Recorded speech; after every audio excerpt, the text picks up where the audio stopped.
Mari kita berdoa. Terima kasih Bapa, terima kasih Tuhan Yesus, terima kasih Roh Kudus. Sebentar kami akan mendengarkan sebagian daripada kebenaran firman-Mu ya Bapa. Sebelum itu segala puji, hormat, syukur kami naikkan kepadamu Bapa, kepadamu Tuhan Yesus dan kepadamu Roh Kudus, karena Engkaulah Allah Tritunggal kami yang Esa.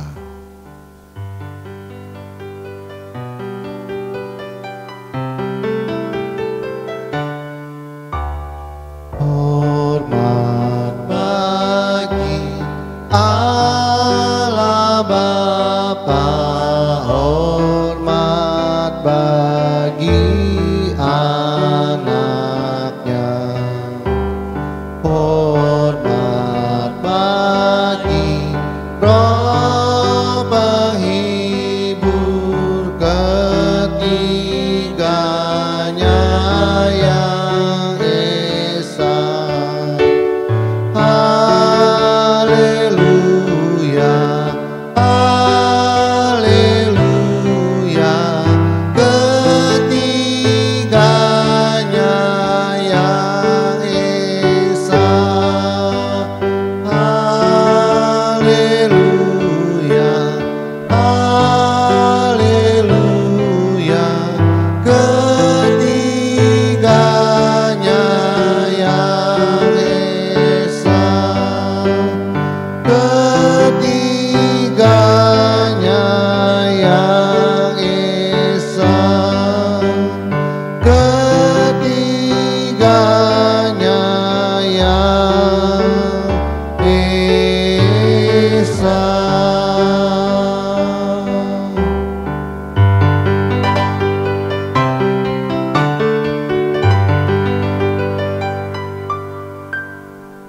Berikanlah kami pengetahuan, pengertian, dan akal budi-Mu ya Tuhan, supaya kami menjadi orang bijaksana, rendah hati seperti diri-Mu Tuhan. Urapi hamba-Mu pada saatnya Bapa. Kau menjamah lidah bibir hamba-Mu Roh Kudus, supaya apa yang hamba perkatakan menjadi kebenaran-Mu yang sempurna di akhir zaman ini Tuhan. Sembunyikan hamba-Mu di balik salib-Mu, biarlah Engkau semakin besar dan hamba-Mu semakin kecil. Persiapan hati kami, di dalam hati kami, supaya firman yang ditaburkan dapat berbuah 100 kali lipat. Terima kasih Bapa, terima kasih Tuhan Yesus, terima kasih Roh Kudus. Di dalam nama Tuhan Yesus kami telah berdoa dan mengucap syukur. Haleluya. Kita yang percaya katakan amin. Mari kita ucap salam kita. 1, 2, 3. Salutam en Christo en dunameon energemata. Salam di dalam Kristus, di dalam kuasa mujizatnya. Amin. Silakan duduk semuanya. Shalom semuanya. Kita lanjutkan.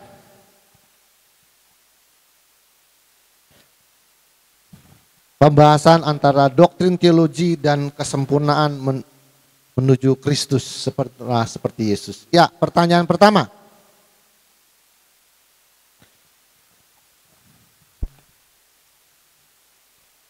Ya.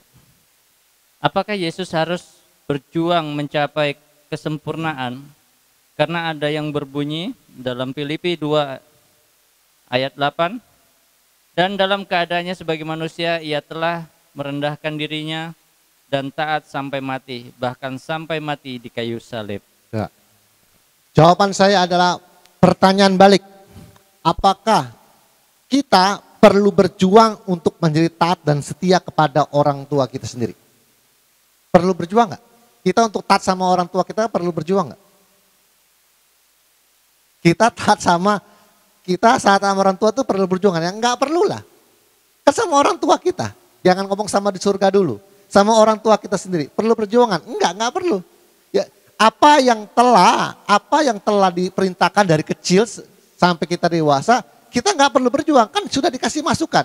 Nah, nggak boleh begini ya, nggak boleh begini ya, jangan mencuri ya.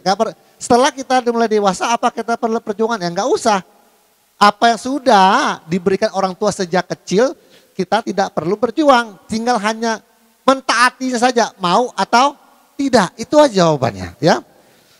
Nah, karena kenapa? Kenapa kita tidak perlu berjuang? Karena kita ya sejak kecil itu orang tua telah setia mendampingi kita sejak kecil dan engkau mengenal mereka. Dan kita didampingi orang tua sejak kecil dan kita sudah mengenal dia. Kalau kita mengenal orang tua kita, oh bapak saya seperti ini, orang ibu saya seperti ini. Kalau kita mengerti dan mengenal dia, otomatis kita mau mentaatinya. Kecuali orang tuanya dulu ngajarnya nggak benar. Orang bilang hukum karma, tabur dan tuai. Bapak saya dulu juga sering nempiling saya kok. Ibu saya juga seringnya.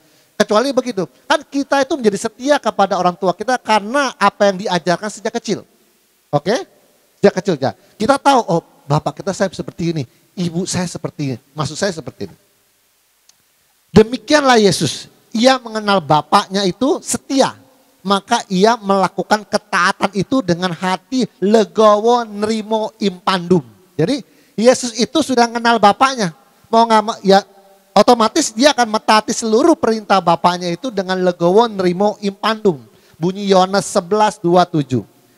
Semua telah diserahkan kepadaku oleh Bapakku dan tidak seorang pun yang mengenal anak selain Bapak dan tidak seorang pun mengenal Bapak selain anak dan orang yang kepadanya anak itu berkenan menyatakannya. Jadi Yesus berkata, hanya Bapak yang kenal anak. Dan hanya anak yang mengenal Bapak. Nah, dia ada tutupnya seperti ini. Orang cuma nggak nge selama ini nggak nge. Apa itu? Dan orang yang kepadanya anak itu berkenan menyatakannya. Apa artinya itu? Ayo. Apa hubungannya dengan tidak seorang pun mengenal Bapak selain anak? Tidak seorang pun yang mengenal anak selain Bapak. Dan ada katanya, dan orang yang kepadanya anak itu berkenan menyatakannya. Apa artinya itu? Apa artinya itu? Gini. Yesus bilang begini, tidak seorang pun yang kenal Bapak selain anak. Dan tidak seorang pun yang mengenal anak selain Bapak. Nggak ada yang kenal nih. Tapi dia bilang, selain itu dia bilang, dan orang-orang yang anak itu berkenan menyatakannya. Jadi gini, Bapak itu seperti ini ya, saya kasih tahu ya. Nah, Bapak yang Yesus kenal itu, tinggal Tuhan Yesus milih mana yang berkenan dia mau kasih tahu, menyatakannya. Bapak itu seperti ini loh. Tergantung Yesus, anak yang berkenan untuk dicatatkan. Tapi kalau Yesus tidak menyatakan, itulah orang yang tidak dipilih. Kan Bapak saya kenal Bapak saya kenal saya. Tapi saya juga mau kasih tahu, tapi kepada orang yang berkenan kepadaku. Enggak semua orang aku mau kasih tahu Bapak itu seperti apa. Nah, begini. Kemarin saya ngomong sama Bugam, kenapa dengan doktrin teologi yang berkembang ini kok seakan-akan Yesus itu diturunkan derajatnya menjadi 100% manusia. Dan selalu dia berkata, saya akan setia kepada Bapak yang telah mengasihi saya dan sampai akhir hidup saya. Dia selalu menyanjung Bapaknya. Tidak, tapi kurang menyanjung anaknya. Akhirnya pertanyaan itu Bugam bilang, tadi waktu saya tinggal sebentar ke pasar saya belanja, dia bilang begini, tadi Tuhan ngomong seperti ini. Banyak orang tidak kenal sama Bapak. Kenalnya sama anaknya Tuhan Yesus. Karena Alkitab Yesus berkata. Jadi selalu memuja Yesusnya. Wah, Bapaknya kurang dikenal karena Bapak seperti apa sih gak tahu gitu. Jadi kenalnya Yesus. Jadi semuanya percaya bahwa Yesus itu homoios dengan Bapak. Bapak kita gak tahu nih gereja yang umum dari bapak-bapak gereja dulu 325. Semuanya gak ada yang kenal Bapak. Ya kan? Tidak ada yang kenal Bapak selain anak kok. Jadi semuanya gak kenal Bapak. Jadi seluruh gereja di dunia itu kenal Yesus. Kenal Bapak melalui siapa? Yesusnya. Bapaknya gak seperti apa gak tahu. Padahal kita tahu di ATM bahwa Bapa, Anak, dan Roh Kudus adalah homoios, sama kepribadiannya.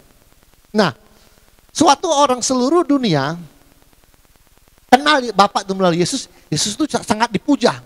Yesus dahsyat, Yesus maha besar. Wah, jadi Yesusnya, Bapaknya gak pernah kenal. Tetapi kita ini kan dipilih, ditentukan dari semula untuk menjadi serupa gambaran anaknya, Yesus.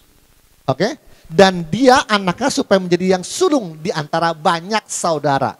Yang sulung di antara banyak saudara. Jadi memang, ini memang kita di gereja manapun selalu berkata Yesus itu Allah yang perkasa. Yesus itu mempelai, kekasih jiwa, sahabat, benar?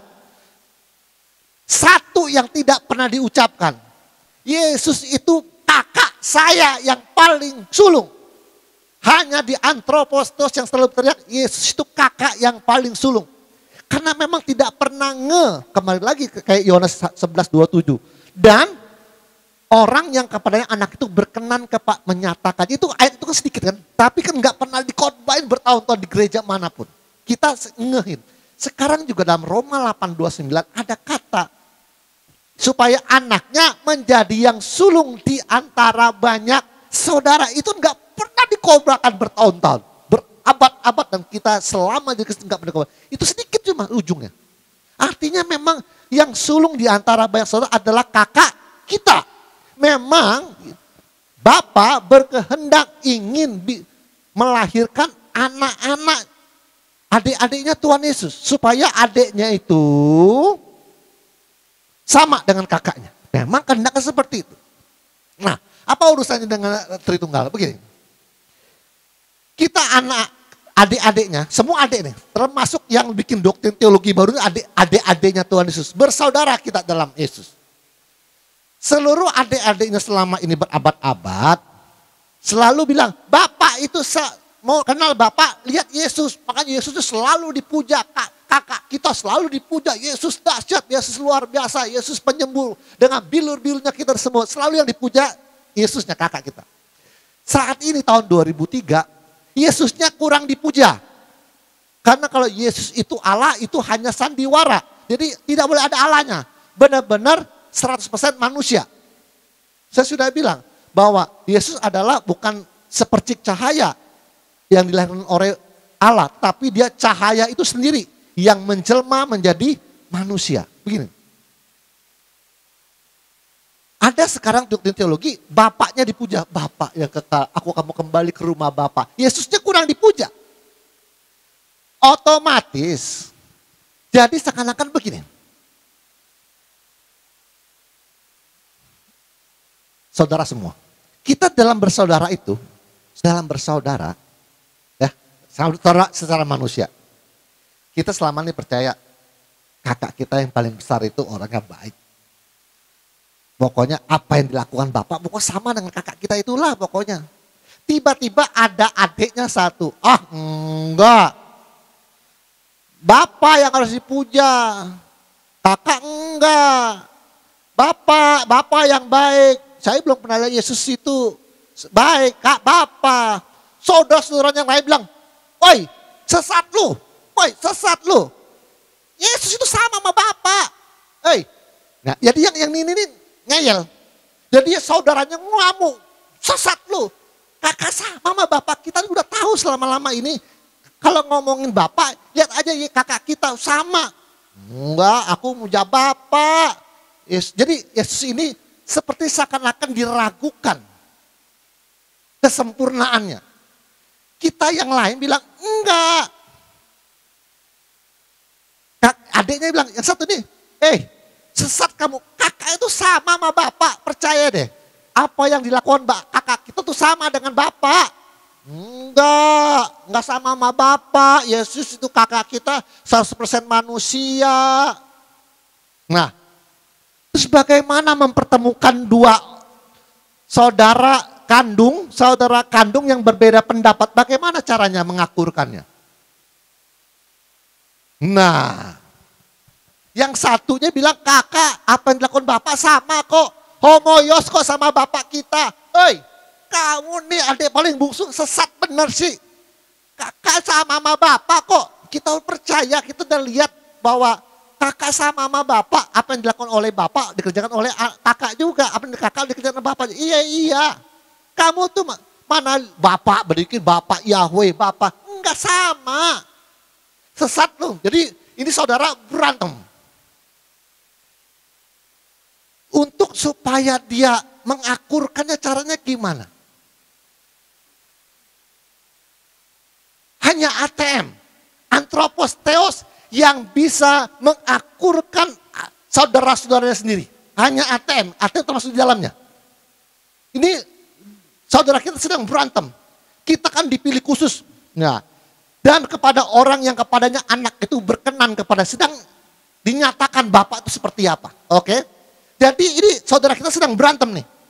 Yang satunya memuja Yesus, yang satunya kurang. Enggak, Bapak Yahweh. Bapak itu gembala yang baik. Yahweh itu gembala yang baik. Yahweh itu terang dunia. Cuma Yesus itu menjadi petugas melaksana Bapak. Yang saudara kita bilang, enggak, lu sesat lu. Sesat sama apa yang dilakukan oleh kakak sama Bapak kok. Jadi kita yang udah yang yakin bilang dia sesat. Karena dia kurang memuja Yesus.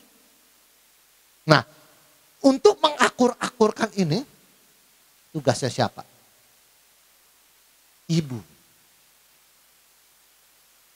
Kalau anak-anaknya Bu Ika berantem begitu, satunya bapak-bapak, satunya enggak, kakak sama berantem. Tugasnya adalah seorang ibu. Siapa? Roh Kudus. Ada ayatnya. Dia yang melahirkan roh kita.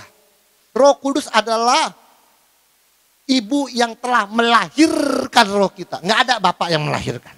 Roh Kudus dengan hembusan nafasnya. Ini sama. Itu roh Kudus. Tapi satu zat ya. Jadi tugas Roh Kudus adalah sekarang mengakurkan anak-anaknya. Nanti Roh Kudus akan bilang, akan menasihati, kamu salah kamu. Saudara udah bilang, Yesus kakak kamu tuh sama Bapak. Kamu salah. Caranya gimana? Bisa langsung Roh Kudus, tapi kelihatannya enggak begitu. Harus ATM. Itulah ATM menyatakan apa? Sudah saatnya engkau memberitakan kebenaran dan kehendakku kepada semua umatku. Sekarang Roh Kudus memakai kita untuk mengasih tahu. Ini loh pertemuan kalian yang tidak akur. Sebenarnya Bapa, Anak, dan Roh Kudus itu homoios.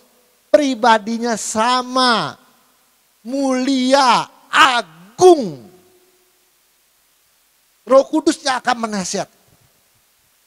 Nah, ini terjadi perdebatan sebenarnya dengan anak-anak Tuhan. Nah, terus gimana Pak?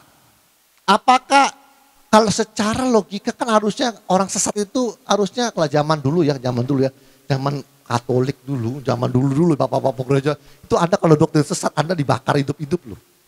Anda dipenggal kepala Anda keluar dari konsili Nikea 325 banyak yang kena penggal semua loh. Termasuk Servetus. Itu melalui tangan pemerintah itu dibakar hidup-hidup. Nah, kita sekarang harus berakhlak mulia. Saya ajar sedikit. Kita tidak boleh hukum orang hanya karena beda doktrin. Begini, yang namanya kebebasan beragama itu seperti ini. Manusia itu punya namanya forum internum. Forum internum ini adalah keyakinan pribadi sendiri. Dan forum internum tidak boleh seorang manusia boleh mengintervensi. Hanya Tuhan yang boleh intervensi. Kan keyakinan seseorang. Kalau saya bilang, pohon itu tuh ada penunggunya. Saya yakin. Boleh nggak orang hukum saya? Maunya saya. Oh, di Gunung Mangkol itu ada dewa yang suka nolong saya. Dia punya keyakinan seperti itu. Boleh nggak orang hukum? Nggak boleh. Itu namanya kebebasan berkeyakinan, kebebasan beragama. Dia pribadi, kan nggak ganggu Anda. Tapi permasalahannya adalah ada satu forum namanya forum eksternum. Keyakinan pribadi ini, internum, sedang dibikinkan dalilnya, sedang dibikin doktrinnya, sedang dibikin eksternum keluar ya. Dari perilaku, jadi ajaran, jadi doktrin. Lalu diajarkan kepada pengikut-pengikutnya. Jadi apa yang dia yakini, ya, dia ajarkan kepada pengikutnya. Boleh nggak dihukum? Nggak boleh. Syaratnya apa? Asal nih, dalil sesatnya tidak merugikan dan tidak apa? Apa nih? Menjati orang lain. Dalil sesatnya, doktrin sesatnya tidak merugikan orang lain. Dan orang itu yang di doktrin itu dia nggak merasa rugi kok.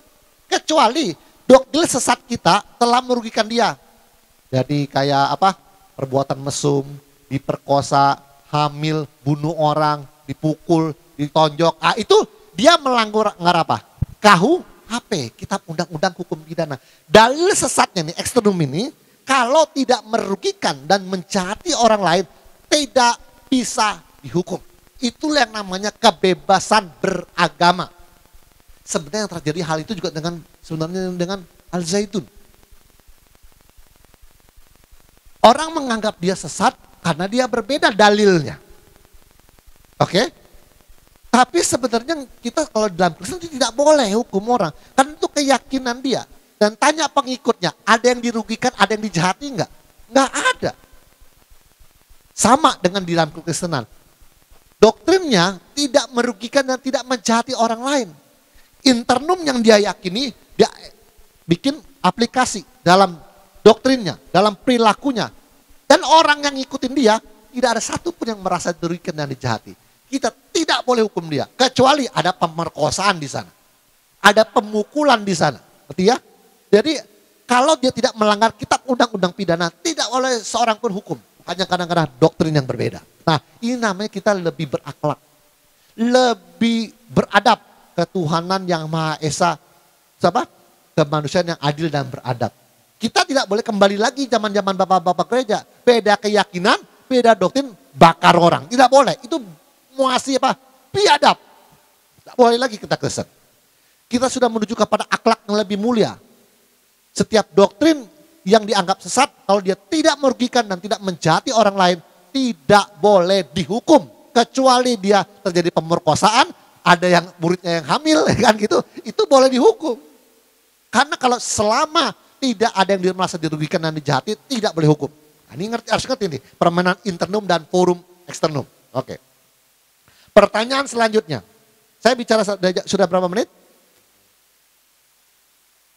20 menit, kurang lebih. 23, oke. Pertanyaan selanjutnya. Apakah Yesus harus berjuang mencapai kesempurnaan? Karena ada ayat yang berbunyi dalam Ibrani 12 ayat 3. Ingatlah selalu akan Dia yang tekun menanggung bantahan yang sehat itu, yang sehebat itu terhadap dirinya dari pihak orang-orang berdosa, supaya jangan kamu menjadi lemah dan putus asa. Dalam pergumulan kamu melawan dosa, kamu belum sampai mencucurkan darah. Nah, ini diartikan sekarang ini bahwa ada kata menanggung bantahan dalam pergumulan. Dianggapnya itu kata ini perjuangan. Namanya bergumul kan berjuang. Menanggung, namanya menanggung dan bergumul itu kan ada perjuangan, benar. Nah, jawaban saya adalah dalam firman Allah yang hidup itu terjemahannya begini, Ibrani 12:3.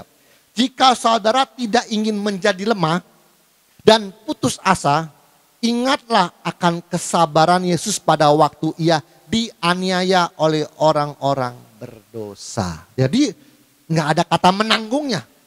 Bantahan yang dia maksud dengan menanggung bantahan itu adalah apa? Kesabaran, menanggung bantahan, sabar, menanggung bantahan. Ya kalau orang misalnya kita kasih tahu, ini yang benar gini, terus dia bantah, pam mendebat. Sabar. Nah, itu dia maksudnya, menanggung beban. Dan ada kata pergumulan kamu melawan dosa, kamu belum sampai mencucurkan air mata. Itu terjemahannya waktu ia dianiaya oleh orang berdosa. Jadi di sini harus mengerti apa yang disebut dengan menanggung bantahan yang sehebat dan pergumulan. Ini kesabaran. Jadi kesabaran itu bukan perjuangan. Namanya sabar ya diam aja. Oke. Pertanyaan selanjutnya. Apakah waktu Yesus di bumi Bapa hanya berada di surga? Ya, pertanyaan adalah waktu Yesus di bumi, apakah Bapa hanya berada di surga? Karena Tritunggal itu adalah apa? Satu yang apa tidak dapat dibedakan, tidak dapat dipisahkan. Nah, harus tahu nih, dapat dibedakan, oh ini Bapa, Anak, dan Roh Kudus. Bedain. Tapi dipisahin bisa nggak? Nggak bisa. Jawaban saya adalah tidak. Karena dia adalah Allah yang omnipresent, maha hadir. Jadi kalau dibilang, waktu Yesus di bumi, Bapak di sorga nongkrong. Nggak begitu, itu terpisah dong. Kan dia namanya ketuhanan yang Maha Esa. Satu zat ousia namanya, satu zat ousia. Tuhan yang Maha Esa, satu zat hakikat yang tidak terpisahkan. Nah, Yohanes 10:38 saya bacakan. Tetapi jikalau aku melakukannya dan kamu tidak percaya kepadaku, percayalah akan pekerjaan-pekerjaan itu supaya kamu boleh mengetahui dan mengerti bahwa Bapa di dalam aku dan aku di dalam Bapa. Tuh, benar? Ya, jadi walaupun Yesusnya ada di bumi, Bapaknya tetap ada di dalam dia enggak? Iya. Terus kalau ditanya, Yesusnya jadi maha hadir enggak? Enggak, untuk sementara waktu Yesusnya tidak maha hadir, Yesusnya. Karena dia sedang terbungkus oleh daging. Tapi Bapaknya yang ada di dalam dia. Terus ditanya, Roh Kudus dalam dia enggak? Iya, waktu dia Roh Kudus dalam bentuk merpati, inilah anakku, kepadanya lah aku berkenan. Jadi Roh Kudus dan Bapa tetap menyatu di dalam diri Yesus. Untuk seketika Yesusnya tidak maha hadir. Tapi melalui Bapa dan Roh Kudus di dalam dia membuat dia semuanya tahu.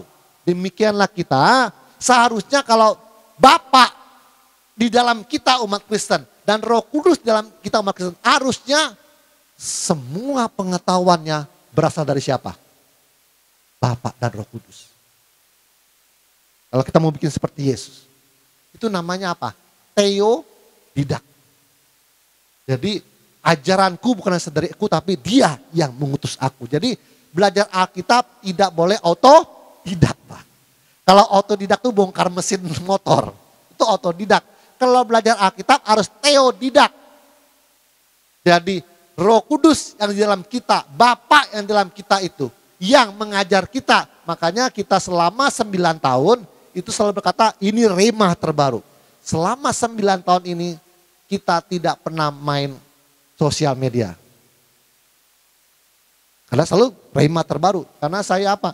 Saya merasa waktu itu berpikir orang nanti gak sanggup terima pelajaran dari ATM.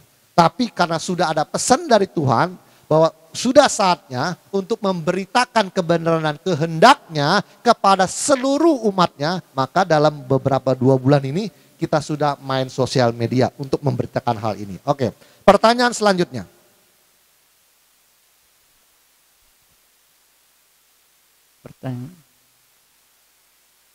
Apakah saya bisa meneladani Yesus dalam kondisi ia adalah 100% Allah dan juga 100% manusia? Ya, jawaban saya bisa.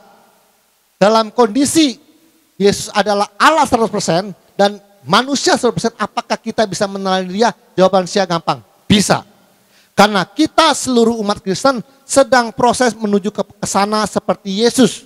Dalam proses yang disebut metamorfosa. Dan kita akan dibuat tidak dapat berbuat dosa lagi seperti Yesus. Jadi Yesus itu imun terhadap dosa. Yesus itu kebal terhadap dosa. Dan kita mau dibikin seperti Yesus.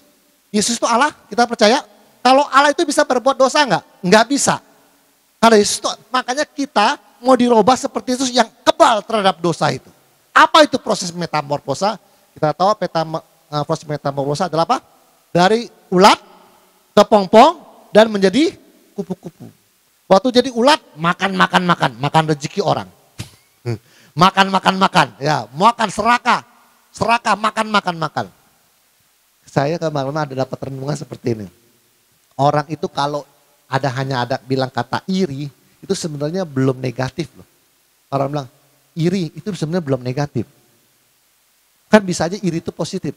Oh ya, dia bisa punya motor, kenapa saya nggak bisa? Saya juga mau berjuang seperti dia. Iri, kalau kata iri, kan yang sebenarnya yang lengkapnya iri dan nah. Jadi kalau kata irinya sendiri itu bisa positif, bisa negatif. Nanti kalau bilang, lu iri lu, ya gue iri yang positif dong. Kalau dia makan nasi, gue juga makan nasi. Kenapa? Kalau dia berjuang bisa, kenapa saya nggak bisa seperti dia? Itu iri yang kena, baru iri. Dia akan menjadi negatif kalau dengki. Nah, sifat iri ini di dalam prakteknya menjadi seperti apa dia? Sifat iri ini biasanya dipraktekkan dalam praktek itu seperti apa? Serakah. Orang yang iri dengki itu prakteknya pasti serakah. Ingat saya waktu cerita tabung gas saya? Nah itu. Jadi prakteknya serakah dia. Dia selalu mau ambil rezekinya orang.